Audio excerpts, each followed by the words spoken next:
This country is worth $24 trillion, and yet its people are starving. Not because it is poor, but because the world made it that way. There is a country in the centre of Africa, the size of Western Europe. A country so rich that the modern world cannot function without it. Your phone depends on it. Your laptop depends on it.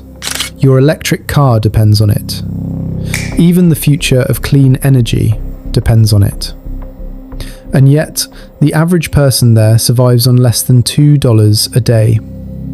Children grow up without clean water. Families live without electricity.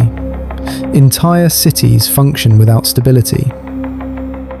How does a country this rich become this poor? To understand that, you need to see it through the lives of the people there. This didn't start today. It began with one man who took an entire country as his personal property. Today, the system looks different, but the result is the same. The wealth still leaves and never comes back.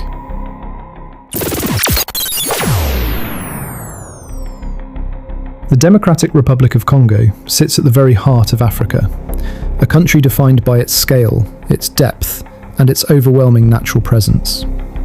A vast, dense, and almost overwhelming landscape stretches across its borders, filled with forests, rivers, and untouched wilderness.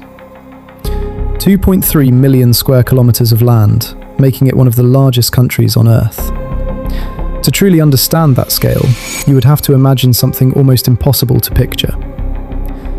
Imagine fitting all of Western Europe inside a single country. That country is Congo. At its centre flows one of the most powerful natural forces on the planet, the Congo River, the deepest river ever recorded on Earth. So powerful that its energy potential could transform an entire continent. Enough electricity to power the whole of Africa, not once, but twice over. Surrounding it is one of the largest rainforests anywhere on Earth, the Congo Basin, a living system of unimaginable scale and complexity. A system so vast, it is often called the second lung of the Earth. It breathes for the planet, absorbing carbon and stabilizing global climate. And within it live species found nowhere else on Earth. But beneath all of this natural beauty lies something even more powerful. A hidden world of minerals that the modern world cannot function without. Let's break it down, because $24 trillion only becomes real when you understand what it truly represents. Start with cobalt, one of the most important minerals in the modern world. Congo holds around 70% of the world's cobalt supply. Without cobalt, there are no electric cars, no smartphones, and no rechargeable batteries. Then comes coltan, a mineral used in nearly every electronic device on the planet. Congo holds up to 80% of the world's known supply. Gold, diamonds, copper, and uranium are also found here in vast quantities. Even the uranium used during World War II came from this land. This is not just wealth, this is global dependency. In 1885, Congo was handed over, not to a country, but to a man, King Leopold II of Belgium. He called it a humanitarian mission. What he built was one of the most brutal systems in human history. Villages were given quotas. If they failed, they were punished. Homes burned, families taken, hands cut off. Millions died.